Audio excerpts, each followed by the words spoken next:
చాలామంది సిపిఐ నేత నారాయణ లాంటి వాళ్ళు కానీ ఇంకా చాలామంది డిఫరెన్స్ ఆఫ్ ఒపీనియన్స్ వస్తూనే ఉన్నాయి. అమ్మాయిల అబ్బాయిని అందరినీ కలిసి ఒకే రూమ్లో వేయడం ఏంటి, ఒకే ఇంట్లో ఉంచడం ఏంటి, వాళ్ళ వికృత చేష్టలను చూపించడం ఏంటి, స్క్రిప్టెడ్ అని నాన్ స్క్రిప్టెడ్ అని రకరకాల స్టంట్స్ చేస్తారని ఇష్టం వచ్చినట్టుగా ఈ డిస్కషన్స్ నడుస్తూనే ఉన్నాయి. కానీ అగ్ని పరీక్ష స్టార్ట్ అయింది. ఇది సెకండ్ సీజన్. మొదటి సీజన్లో అగ్ని పరీక్ష నుంచి కొంతమంది కంటెస్టెంట్స్ వెళ్ళడం, బిగ్ బాస్ ఆ సీజన్ సక్సెస్ఫుల్గా ఫినిష్ చేసుకొని నెక్స్ట్ సీజన్ స్టార్టింగ్ కోసం అగ్ని పరీక్ష జరుగుతూ ఉంటే అగ్ని పరీక్ష చుట్టూ రకరకాల డిస్కషన్స్ జరుగుతున్నాయి. చాలామంది కామనర్స్ అప్లై చేసుకోవడం, కొంతమంది సెలెక్ట్ అవ్వడం, స్టేజ్ మీదకి వెళ్ళిన తర్వాత అక్కడ జడ్జెస్గా నవదీప్, బిందు మాధవి అండ్ అభిజిత్, ఈ ముగ్గురు జడ్జెస్ అండ్ హోస్ట్గా శ్రీముఖి, వీళ్ళందరూ ఎక్స్ కంటెస్టెంట్స్ అండ్ విన్నర్స్ కూడా.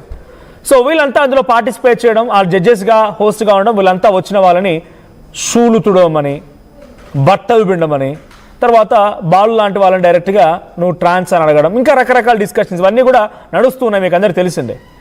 సో ఎమోషన్స్తో ఆడుకోవడం ఇది రియాలిటీ షోనా? If taking an example, reality shows చాలానే ఉన్నాయి. దట్ వాళ్ళ వర్షన్ వేరు, వాళ్ళ కాన్సెప్ట్ వేరు, ఇలా కాన్సెప్ట్ వేరున్నా కూడా ఎమోషన్స్తోని పబ్లిక్ని ఆడుకుంటున్నారు. అంటే వ్యూవర్స్గా ఉన్న వాళ్ళని కానీ కంటెస్టెంట్స్గా ఉన్న వాళ్ళని కానీ వీళ్ళు ఎమోషన్స్తో వాడుకుంటున్నారు.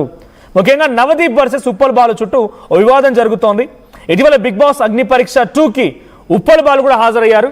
బిగ్ బాస్ ఆడిషన్స్లో అవమానం జరిగిందంటూ ఉప్పల్ బాలు ఒక వీడియో పెట్టినప్పటి నుంచి ఈ వివాదం మరింత రాజుకుంది. ఆడిషన్స్లోనే అవమానించి రిజెక్ట్ చేశారని ఆవేదన గురవుతున్నారు. నవదీప్, బిందు మాధవి పైన కేసు నమోదు చేస్తానంటున్నాడు బాలు. నవదీప్ నన్ను తీవ్రంగా అవమానించారు అంటున్నారు. నా ఫ్యాన్స్ అందరినీ పిచ్చి ఫ్యాన్స్ అన్నాడు అంటున్నారు బాలు. ఇక బిగ్ బాస్కి వెళ్ళి సమాజానికి ఏ మెసేజ్ ఇస్తామని ఎగతాళి చేశాడు అని బాలు ఆవేదన గురవుతూ ఒక వీడియో చేశాడు. ఒకసారి బాలు ఏం మాట్లాడుకొచ్చారు, బాలు ఏం చెప్పాడో చూద్దాం. హాయ్ గాయ్, షాక్ అయ్యారా? చూసారు కదా, నా ప్రోమో రిలీజ్ అయింది. నా ప్రోమో కాకుండా నాది ఫుల్ వీడియో కూడా రిలీజ్ అయింది.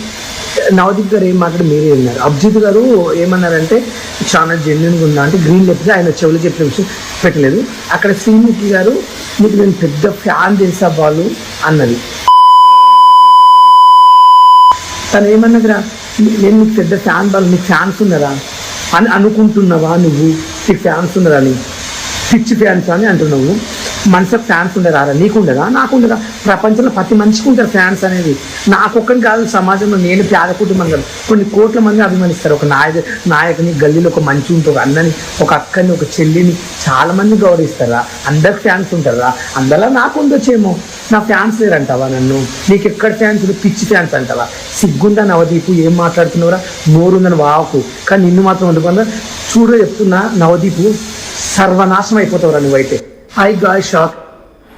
రైట్, నవదీప్కి కౌంటర్ ఇచ్చారు బాలు. ప్రోమో రిలీజ్ అయింది, చూసారు కదా. సో నీకు పిచ్చి ఫ్యాన్స్ ఉన్నారని చెప్పి బాలు అన్నాడంట. ఈ పిచ్చి ఫ్యాన్స్ అని నన్నంటావా?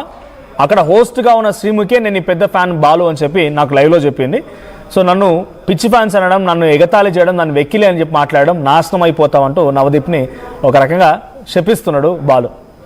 సో మరి నిజంగానే నిన్ను లోపలికి పంపించి సమాజానికి ఏం మెసేజ్ ఇవ్వాలని చెప్పి నవదీప్ అక్కడ క్వశ్చన్ చేసినప్పుడు బిగ్ బాస్ సమాజానికి మెసేజ్ ఇచ్చేదా? మీరు ఆ భ్రమలో ఉన్నారా? బిగ్ బాస్ నిజంగానే సమాజానికి ఏమైనా మెసేజ్ ఇస్తున్నదా? సమాజం నుంచి వ్యూవర్షిప్లతోనూ ప్రతి ఒక్కరు చేసేది అది మీ బిజినెస్, అది దాన్ని తప్పుపట్టలేం. సో మీరు ఏదో రకంగా డబ్బులు సంపాదిస్తున్నారు, ఆ షో నడుస్తున్నది, టీఆర్పీలు వస్తున్నాయి, యాడ్స్ వస్తున్నాయి, అంతవరకు. కానీ మీరు ఇంకా సమాజానికి ఏమో మెసేజ్ ఇస్తున్నామని భ్రమలో ఉంటే కనుక ఆ భ్రమ నుంచి బయటికి రండి. బిగ్ బాస్ అనే షో ఎట్టి పరిస్థితుల్లో కూడా సమాజానికి ఏ మెసేజ్ ఇచ్చేదే కాదు. నిజంగా సమాజానికి మెసేజ్ ఇస్తే ఒకానొక సమయంలో టాలీవుడ్ డ్రగ్స్ కేసులో పట్టుబడ్డ వాళ్ళని కూడా మీరు బిగ్ బాస్ షోకి తీసుకెళ్ళారు. ఏం చెప్పారు మరి? ఏం మెసేజ్ ఇచ్చారు? ఆ డ్రగ్స్ తీసుకుంటే లోపల తీసుకెళ్తా అని చెప్పి మెసేజ్ ఇచ్చిరా? ఇదేనా మీరు ఇచ్చిన మెసేజ్? గొప్ప గొప్ప కార్యక్రమాలు చేసే వాళ్ళని లోపల తీసుకెళ్ళామంటే మీరు డ్రగ్స్ తీసుకున్న వాళ్ళని, ఇదే వీడియోలు చేసే వాళ్ళని, సోషల్ మీడియాలో మాట్లాడుతున్న వాళ్ళని. గతంలో కామనర్గా ఒక అమ్మాయి, పేరు గుర్తులేదు, ఒక అమ్మాయి వెళ్ళింది, పచ్చళ్ళు అమ్ముకోకపోతే ఒక బండ బూతులు తిట్టింది ఆ అమ్మాయి. ఆ అమ్మాయి నేను ఏం మెసేజ్ ఇవ్వడానికి తీసుకెళ్ళారు లోపలికి అంటే వాట్ మెసేజ్? నేను ఆ అమ్మాయిని తప్పబడ్డమని కాదు, బట్ ఇక్కడ నా ఉద్దేశం ఏం మెసేజ్ కోసం ఇచ్చామని నవదీప్ అంటున్నారు కాబట్టి ఏం మెసేజ్ ఇచ్చారు? సో ఏ మెసేజ్ కోసం ఈ షో నడిపిస్తున్నారు?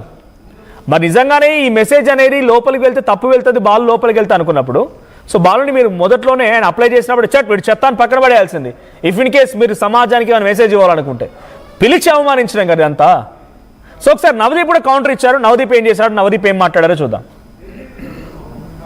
నవదీప్ అనే నేను హిందూ మూలముగా యావత్ తెలుగు ప్రజానికానికి తెలియజేయనిది ఏమనగా బిగ్ బాస్ అనేది సమాజాన్ని రిఫ్లెక్ట్ చేసే ఒక స్మాల్ స్కేల్ మోడల్.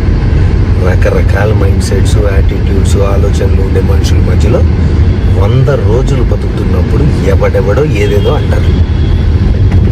అన్నప్పుడు ఆ మాటల్ని మనం ఎలా తీసుకుంటాం, ఎలా రియాక్ట్ అవుతాం, ఎలా మనల్ని మనం కండక్ట్ చేసుకుంటాం అనేది పాయింట్.